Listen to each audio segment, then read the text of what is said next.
പ്രിയപ്പെട്ട ജയമോഹൻ, പ്രിയങ്കരിയായ സമ്പൂർണ്ണ ചാറ്റർജി, ആറ്റൂർ രവിവർമ്മയുടെ ആസ്വാദകരും വായനക്കാരും പഴയ സുഹൃത്തുക്കളും വിദ്യാർത്ഥികളും എല്ലാമായ കേൾവിക്കാരെ, ആറ്റൂർ രവിവർമ്മയെക്കുറിച്ചുള്ള അനുസ്മരണ പ്രഭാഷണം ശ്രീ ജയമോഹൻ സമഗ്രമായി നിർവഹിക്കുന്നുണ്ട്. അതുകൊണ്ട് ആറ്റൂരിനെക്കുറിച്ചുള്ള ഒരു പ്രഭാഷണത്തിന് ഞാൻ മുതിരുന്നില്ല. അതിന് ഞാൻ തയ്യാറായി വരാതിരുന്നിട്ടല്ല, അതിൻ്റെ ആവശ്യമില്ല എന്നെനിക്ക് തോന്നുന്നു. ഇവിടെ പ്രധാനമായും ഈ വേദി പങ്കിടേണ്ടത് ജയമോഹനും സമ്പൂർണ്ണയുമാണെന്ന് ഞാൻ വിചാരിക്കുന്നു. ഞാൻ പറയേണ്ട ആദ്യത്തെ കാര്യം, ആറ്റൂർ രവിവർമ്മയുടെ പേരിൽ ഒരു ട്രസ്റ്റ് ഞങ്ങൾ കുറേ പേർ രൂപീകരിച്ചിട്ടുണ്ട്. ഞങ്ങൾ കുറേ പേർ എന്ന് പറഞ്ഞത് വീണ്ടും വിശാലമാകാവുന്ന ഒരു സംഘമാണ് അത്. ആ ട്രസ്റ്റിൻ്റെ ആദ്യത്തെ ഔപചാരികമായ യോഗം നടന്നത് ഇന്ന് രാവിലെ ആയിരുന്നു. അതിൽ വളരെ പ്രശസ്തരായ, പ്രത്യേകിച്ചും 90കളിലും മറ്റും ഉയർന്നു വന്ന ഒട്ടേറെ കവികളുണ്ട്, പ്രസാധകരുണ്ട്, ചിന്തകരുണ്ട്, നിരൂപകരുണ്ട്. ഞാൻ എല്ലാവരുടെയും പേര് എടുത്ത് പറയുന്നില്ലെന്നേ ഉള്ളൂ. അത് ഇനിയും പൂർണ്ണമാകാനിരിക്കുന്ന ഒരു പട്ടികയായതുകൊണ്ടുകൂടി ആ ട്രസ്റ്റ് ഒരുപാട് അർത്ഥവത്തായ പ്രവർത്തനങ്ങൾ സ്വപ്നം കാണുന്നുണ്ട്, ആസൂത്രണം ചെയ്യാൻ ആരംഭിച്ചിട്ടുമുണ്ട്. അതിലൊന്ന് കവിതയ്ക്കുള്ള ഒരു ഓൺലൈൻ കോഴ്സ് ആണ്. കാവ്യ പഠനം ഒരു ദുരവസ്ഥയിലൂടെ കടന്നു പോവുകയാണ് എന്ന തോന്നൽ നമ്മിൽ പലർക്കുമുണ്ട് എന്ന് ഞാൻ കരുതുന്നു. അതുകൊണ്ട് എങ്ങനെയാണ് കവിത പഠിപ്പിക്കുക എന്ന കാര്യം, ഒപ്പം തന്നെ ചില കവിതകൾ മാതൃകകളായി എടുത്തുകൊണ്ട് ആ കവിതകളെക്കുറിച്ച് ഉള്ള പ്രഭാഷണങ്ങളുടെ പരമ്പര കേരളത്തിലും കേരളത്തിന് പുറത്തുമുള്ള കവികളെയും പണ്ഡിതരെയും അധ്യാപകരെയും നിരൂപകരെയും ഒക്കെ പങ്കെടുപ്പിച്ചുകൊണ്ടുള്ള ഒരു പരമ്പര, അങ്ങനെയൊന്നാണ് ആദ്യമായി സങ്കല്പിക്കപ്പെട്ടിട്ടുള്ള ട്രസ്റ്റിൻ്റെ പരിപാടി. അതോടൊപ്പം തന്നെ അതിനുള്ള പ്രധാന പ്രചോദനം ആറ്റൂർ സ്വയം ഒരു വലിയ, എല്ലാ അർത്ഥത്തിലും വലിയ അധ്യാപകനായിരുന്നു എന്നതാണ്. ഒപ്പം തന്നെ പ്രത്യേകിച്ചും ദക്ഷിണേന്ത്യൻ ഭാഷകൾ തമ്മിലുള്ള കൈമാറ്റം ത്വരിതപ്പെടുത്താനും അതിനെ കൂടുതൽ സാരവത്താക്കാനും ആവശ്യമായ രീതിയിലുള്ള പ്രവർത്തനങ്ങൾ, വിവർത്തന ശില്പശാലകൾ ഉൾപ്പെടെയുള്ള പ്രവർത്തനങ്ങൾ അത് ആസൂത്രണം ചെയ്യുന്നുണ്ട്. ഇന്ന് നടക്കുന്നത് ആറ്റൂർ രവിവർമ്മ ട്രസ്റ്റിന് കീഴിലുള്ള ആദ്യത്തെ സ്മാരക പ്രഭാഷണം ആണ്. അദ്ദേഹത്തെ ഓർമ്മിക്കുന്ന ഒരു പ്രഭാഷണവും അദ്ദേഹവുമായി ബന്ധപ്പെട്ട വിഷയങ്ങളെ സംബന്ധിച്ച പ്രഭാഷണങ്ങളുമാണ് ഈ രീതിയിലൊരു പരമ്പരയായി അവതരിപ്പിക്കാൻ ഞങ്ങൾ ആഗ്രഹിക്കുന്നത്. അതിൽ പ്രഭാഷണം നിർവഹിക്കുന്ന ജയമോഹനെ ഞാൻ പ്രത്യേകമായി പരിചയപ്പെടുത്തേണ്ടതുണ്ട് എന്നെനിക്ക് തോന്നുന്നില്ല. നിങ്ങൾക്കെല്ലാവർക്കും അറിയാവുന്നതുപോലെ തമിഴിലും മലയാളത്തിലും ഒരേപോലെ മനോഹരമായും ആഴത്തിലും എഴുതുന്ന, ഒരു മുറി നിറയെ പുസ്തകം എഴുതിയ എന്ന് അക്ഷരാർത്ഥത്തിൽ തന്നെ പറയാവുന്ന വലിയ എഴുത്തുകാരനാണ്. തമിഴിൽ അദ്ദേഹം വളരെയധികം കൊണ്ടാടപ്പെടുന്ന ഒരു നോവലിസ്റ്റാണ്. കവിതയോട് വളരെ പ്രിയമുള്ള ഒരാളാണ്. മലയാളത്തിലെ കവികളെ, വിശേഷിച്ചും രവിവർമ്മയോടൊപ്പം പ്രായമുള്ളവരല്ലെങ്കിലും രവിവർമ്മയുടെ പ്രോത്സാഹനത്തിൽ രംഗത്തേക്ക് വന്ന 90കളുടെ കവികളെയും മറ്റും തമിഴിലേക്ക് പരിഭാഷ ചെയ്യുന്നതിൽ വളരെ വലിയ പങ്ക് വഹിച്ച ഒരാൾ കൂടിയാണ് ജയമോഹൻ. അത്തരം പരിഭാഷകൾ പ്രസാധനം ചെയ്യുന്നതിലും മലയാള കവിതയെ തമിഴിൽ എത്തിക്കുന്നതിലും അദ്ദേഹം ചെയ്ത സേവനങ്ങൾ വളരെ മഹത്താണ്. രവിവർമ്മ തമിഴിന് വേണ്ടി ചെയ്ത കാര്യങ്ങൾക്ക് തുല്യമായ പല കാര്യങ്ങളും മലയാളത്തിന് വേണ്ടി തമിഴിൽ ചെയ്ത ഒരാൾ എന്ന നിലയിലാണ് ജയമോഹൻ ശ്രദ്ധേയനാകുന്നത്. സമ്പൂർണ്ണ ചാറ്റർജി, ഇവർ രണ്ടുപേരും വളരെ വർഷങ്ങളായുള്ള എൻ്റെ സുഹൃത്തുക്കളാണ്, നിങ്ങളിൽ പലരുടെയും സുഹൃത്തുക്കളാണ് എന്ന് എനിക്കറിയാം. സമ്പൂർണ്ണ സ്വയം ഒരു കവിയാണ്. അവരുടെ 11 കവിതാ സമാഹാരങ്ങളുണ്ട്. ഇംഗ്ലീഷിലാണ് എഴുതുന്നത്. അവർ ജനിച്ചത് എത്യോപ്യയിലാണ്, ഇപ്പോൾ ജീവിക്കുന്നത് ബോംബെയിലാണ്. അവർ രംഗത്ത് വന്നത് അവസാനം പ്രസിദ്ധീകരിച്ച ഏറ്റവും പ്രധാനപ്പെട്ട പുസ്തകം അൺമാപ്പബിൾ മൂവ്സ് എന്ന ഒരു സമാഹാരം ആണ്. ചാൾസ് പാലസ് ഫെലോഷിപ്പ് ലഭിച്ചിട്ടുണ്ട്. മറ്റ് പലരുമായി ചേർന്നുള്ള സമാഹാരങ്ങൾ ചെയ്തിട്ടുണ്ട്. ഇന്ത്യയിലെ ഒട്ടേറെ കവിതകളുടെ സമാഹാരം പല ഭാഷകളിൽ നിന്നും പരിഭാഷ ചെയ്ത് പ്രസിദ്ധീകരിച്ചിട്ടുണ്ട്. ഒപ്പം തന്നെ ബംഗാളി കവിതയുടെ ഒരു അത്ഭുത ഉണ്ടാക്കുന്ന രീതിയിലുള്ളൊരു വിവർത്തകയാണ് അവർ. ഞാൻ അത്ഭുതം എന്ന് പറഞ്ഞത് അത് ഉദ്ദേശിച്ചുകൊണ്ട് തന്നെയാണ്. കാരണം സുകുമാർ റേയുടെ കവിതകൾ ഒരു കാലത്തും പരിഭാഷപ്പെടുത്താൻ കഴിയുമെന്ന് ആരും വിചാരിക്കാത്ത ശബ്ദങ്ങൾ കൊണ്ട് കളിക്കുന്ന കവിതകളാണ്. ആ കവിതകൾ അതിൻ്റെ മാന്ത്രികത മുഴുവൻ നിലനിർത്തി പരിഭാഷപ്പെടുത്തിക്കൊണ്ടാണ് ഈ പരിഭാഷയുടെ രംഗത്തേക്ക് സമ്പൂർണ്ണ കടന്ന് വരുന്നത്. അതിനെ തുടർന്ന് ജയ് ഗോസ്വാമിയെ പോലുള്ള വലിയ ബംഗാളി കവികളെ ഇംഗ്ലീഷിലേക്കാക്കി. ജയ് ഗോസ്വാമിക്ക് ടാറ്റ പോയറ്റ് ലോറിയറ്റ് അവാർഡ് കിട്ടുന്നതിന് ആ പരിഭാഷ വലിയൊരു കാരണം ആയിട്ടുണ്ട് എന്ന് നിസ്സംശയം പറയാം. അവരെക്കുറിച്ചുള്ള ഒരു പ്രധാനപ്പെട്ട കമൻ്റ്, ഒരു പരിഭാഷക എന്ന നിലയിൽ, a living voice as inventive and vivid as the English of Joyce എന്നാണ്.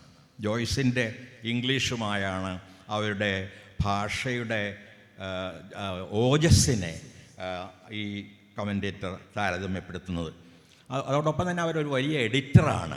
ഒരുപാട് സമാഹാരങ്ങൾ എഡിറ്റ് ചെയ്തിട്ട് സ്വീപ്പിംഗ് ദ ഫ്രണ്ട് യാർഡ് എന്ന പേരിൽ ഞാൻ നേരത്തെ പറഞ്ഞ പോലെ സ്ത്രീ കവികളുടെ മലയാളത്തിലെയും കവികൾ അതിലുണ്ട്. ഒരു സമാഹാരം 2010 പ്രസിദ്ധീകരിച്ചു. Future library contemporary Indian writing എന്ന മറ്റൊരു സമാഹാരം റെഡ് ഹെൻ പ്രസിദ്ധീകരിച്ചു. അത് കാളിദാസനും ആണ്ടാളും മുതൽ ഇങ്ങോട്ട് സമകാലീന ഇന്ത്യൻ എഴുത്തുകാർ വരെ ഉൾക്കൊള്ളുന്ന ഒരു സമാഹാരമാണ് അത്. അനേകം ലോകമെമ്പാടും അനേകം കാവ്യോത്സവങ്ങളിലും ഞാനത് ഒന്നും എണ്ണി പറയുന്നില്ല, സാഹിത്യോത്സവങ്ങളിലും അവർ പങ്കെടുത്തിട്ടുണ്ട്. ഞങ്ങൾ തന്നെ ഒന്നിച്ച് വെയിൽസിലുള്ളൊരു പരിഭാഷാ ശില്പശാലയിൽ പങ്കെടുത്തത് ഞാൻ ഈ അവസരത്തിൽ ഓർക്കുന്നു. അതിനു മുമ്പേ സമ്പൂർണ്ണ ഞങ്ങളുടെയൊക്കെ സുഹൃത്ത് ആയിരുന്നെങ്കിൽ പോലും അവരുടെ സ്വന്തം കവിത അനേകം ലോകഭാഷകളിലേക്കും ഇന്ത്യൻ ഭാഷകളിലേക്കും വിവർത്തനം ചെയ്യപ്പെട്ടിട്ടുണ്ട്. ഗുജറാത്തി, കന്നഡ, മണിപ്പുരി, മറാഠി മുതലായ ഇന്ത്യൻ ഭാഷകളിലും അറബിക്ക്, ഗ്രീക്ക് മുതലായ ഭാഷകളിലും, അറബിക്കിന് ഞാൻ മുഴുവനൊരു വിദേശ ഭാഷ എന്ന് പറയുകയില്ല, ഈ ഭാഷകളിലേക്കെല്ലാം തന്നെ സമ്പൂർണ്ണയുടെ കവിതകൾ പരിഭാഷ ചെയ്യപ്പെട്ടിട്ടുണ്ട്. ഇങ്ങനെ തികച്ചും ആറ്റൂരിനെ അനുസ്മരിക്കാൻ അർഹരായ രണ്ടു പേരാണ് ഇന്ന് ആറ്റൂരിനെക്കുറിച്ചും ആറ്റൂരിൻ്റെ പ്രിയ വിഷയങ്ങളിലൊന്നായിരുന്ന കവിതാ വിവർത്തനത്തെക്കുറിച്ചും സംസാരിക്കാനായി ഇവിടെ എത്തിയിട്ടുള്ളത്. അവരുടെ പ്രഭാഷണത്തിന് ഒരു പ്രതിബന്ധമായി നിൽക്കാൻ ഞാൻ ആഗ്രഹിക്കുന്നില്ല. ഞാൻ ചെയ്യുന്നത് ഗിരിജ തുടങ്ങി വെച്ച ആ കവിത ഒന്ന് വായിക്കുക മാത്രമാണ്. ഇത് ഡൽഹിയിൽ വെച്ച് ആറ്റൂരിൻ്റെ കൃതികൾ ഒന്നിച്ച് പ്രസിദ്ധീകരിക്കപ്പെട്ടപ്പോൾ അദ്ദേഹം എനിക്ക് ഒരു കോപ്പി, ഇത് ആദ്യത്തെ കോപ്പി സച്ചിക്കാണെന്ന് പറഞ്ഞ് ഒപ്പിട്ട് അയച്ചത് കിട്ടിയപ്പോൾ എഴുതിയൊരു കവിതയാണ്. അനേകം ഓർമ്മകൾ, ഒരുപാട് സൂചനകളുണ്ട്, ഒരുപാട് അടിക്കുറിപ്പുകളുണ്ട്. അതൊക്കെ ഞാൻ വിടുന്നു. പിന്നീട് എപ്പോഴെങ്കിലും നിങ്ങൾ അവസരം കിട്ടുമ്പോൾ വായിച്ചു നോക്കുക. അതിൽ ഞങ്ങളുടെയൊക്കെ ഒരു കാലത്ത് ഗുരുവായിരുന്ന എം ഗോവിന്ദനെക്കുറിച്ചുള്ള സൂചനയുണ്ട്, 70കളെക്കുറിച്ചുള്ള സൂചനകളുണ്ട്. അതിന് പിന്നീട് വന്ന ഒരുപാട് മലയാള കവികളെക്കുറിച്ചും കവിതകളെക്കുറിച്ചുമുള്ള സൂചനകളുണ്ട്. സ്ഥലങ്ങളെക്കുറിച്ചും ഗായകരെക്കുറിച്ചും കവിതയുടെയും സംഗീതത്തിൻ്റെയും പാരമ്പര്യങ്ങളെയും കുറിച്ചുള്ള സൂചനകളുണ്ട്. അവയെല്ലാം ചേർന്ന ഒരു കവിതയാണ് തണുപ്പിൽ എന്നത്. ആറ്റൂർ രവിവർമ്മയ്ക്ക് സമർപ്പിച്ച ഒരു കവിതയാണ്. എൻ്റെ തീർത്തും പരുഷമായ ശബ്ദത്തിൽ ഞാനത് വായിക്കാം. ഇത് എനിക്ക് കിട്ടിയത് ഡൽഹിയിലെ ഒരു ഹേമന്തകാലത്താണ്. വലിയ തണുപ്പുള്ളൊരു വിൻ്ററായിരുന്നു അത് എന്ന് ഞാൻ ഓർമ്മിക്കുന്നു. ആ തണുപ്പിൽ ഊഷ്മാവുമായി എത്തിയ ഒരു സൗഹൃദത്തിൻ്റെ ഓർമ്മയാണ് ആ പുസ്തകത്തിൻ്റെ ഓർമ്മ എന്നെ സംബന്ധിച്ചിടത്തോളം. ഇന്നു തണുക്കുന്നെനിക്ക് ഹേമന്തമോ സന്ധിയിലൂറുന്ന വാർദ്ധക്യമോ, അന്യർ വന്ന് തറവാട്ടിൽ അങ്കണം പത്തായ മുമ്മറം ഊന്തളം മച്ച് മണവറ കണ്ണാടി കാവ് കുളം കളിത്തട്ടങ്കമങ്ങാടി നാവ് കളപ്പുര കൊട്ടാരം എല്ലായിടവും കടന്ന് തീട്ടൂരങ്ങൾ നൽകുന്ന കാഴ്ചയിൽ ഏറിടുമാതിയോ. അധിനിവേശം.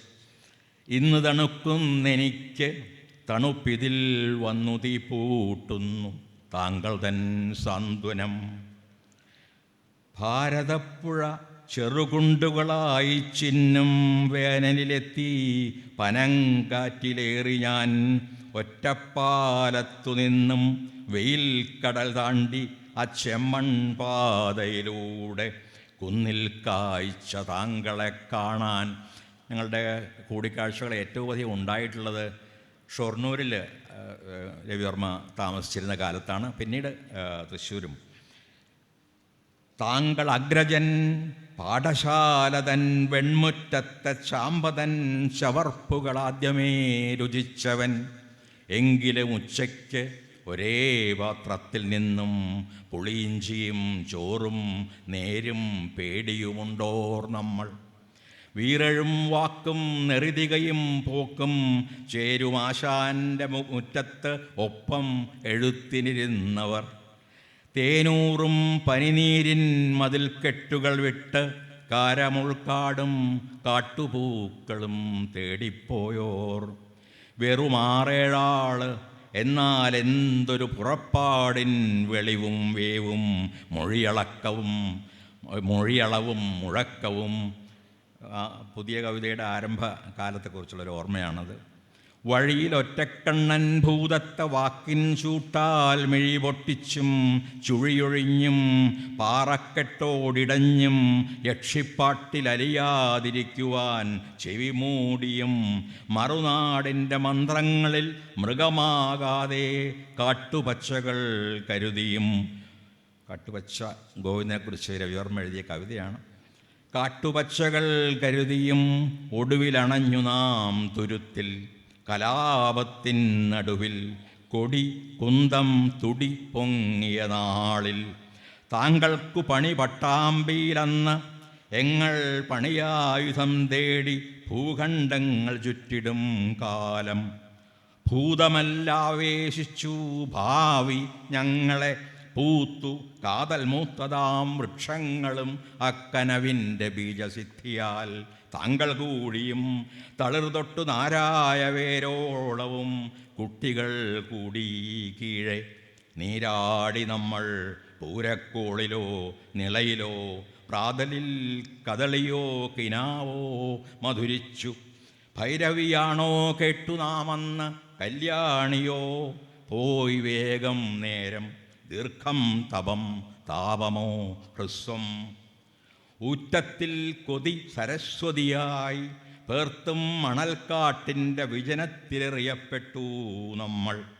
പുറപ്പെട്ടവർ ചിലർ പിൻവാങ്ങി ഊരിനുപ്പായൊരുവൻ കിരാതൻ്റെ തുടിമൂകമായി മണിയറതൻ പച്ചക്കിളി മൊഴിയാതായി. കടമനിട്ടയും മാധവനയ്യപ്പത്തുമൊക്കെയാണ് ഓർമ്മിക്കപ്പെടുന്നത്. ചിലർ പുതുതായി ചേർന്നു പല ദിശയിൽ പോയി നമ്മൾ. താങ്കൾക്കു പ്രിയം ആനപ്പുറത്തെ മന്ദസ്ഥായി താങ്കളെത്തിയത് അയലൂരിലെ തിണകളിൽ. എനിക്കോ കുതിരതൻ കുളമ്പിൻ ദ്രുതതാളം, അതിൽ ഞാൻ വിന്ധ്യൻ കടന്ന് ഏകതാരയിൽ മീരവിരിയും രാജസ്ഥാനും അനാഥം കബീറിൻ്റെ തറികൾ കരയുന്ന കാശിയും കടന്നെത്തി. ഇവിടെ മീർദർദിൻ്റെ കബറിൻ മരവിപ്പിൽ രവിശങ്കറിൻ സിതാറിൽ നിന്നേ ഇവിടത്തിൽ മഴ പെയ്യുന്നു, കാറ്റു വീശുന്നു ചൗരസ്യതൻ മുരളിക്കകം. ഇടിമുഴക്കം അള്ളാരാഖ തബല മുകിലാക്കി മാറ്റുമ്പോൾ മഴവില്ല് വിടർത്തും ശിവകുമാർ ശർമ്മതൻ ശതതന്ത്രി. ഇതെൻ്റെ തവളകളില്ലാത്ത തുലാവർഷം. ദാഗർ പാടുന്നു രാമനാഥനയോർത്തൻ കണ്ണുനീറുന്നു, നാളേക്കാരേ നമ്മളെ പൂരിപ്പിക്കാൻ. ഇന്നു തണുക്കുന്നെനിക്കിത് സന്നിയോ ചോര കൊടുത്തിട്ടുറക്കമൊഴിച്ചു നാം പ്രാണൻ പകുത്ത കവിത തൻ ആത്മാവിൽ ദീനം പടർന്നതിൻ കൈപ്പോ മനം കല്ലുപോലെയാക്കുന്നൊരു മൃത്യുവൃത്താന്തമോ ദൂരെ സുഹൃത്തുക്കളെന്ന വിഷാദമോ പോയ വർഷത്തിനവസാദമോ വ്യർത്ഥമേ മർത്യകർമ്മമെന്നുള്ള നിർവേദമോ ഇന്ന് തണുക്കുന്നെനിക്ക് തണുപ്പിതിൽ തള്ളച്ചിറകുപോൽ താങ്കൾ തൻ മാർദ്ദവം ഇന്ന് തണുക്കുന്നെനിക്ക് തണുപ്പിതിൽ തള്ളച്ചിറകുപോൽ താങ്കൾ തൻ മാർദ്ദവം.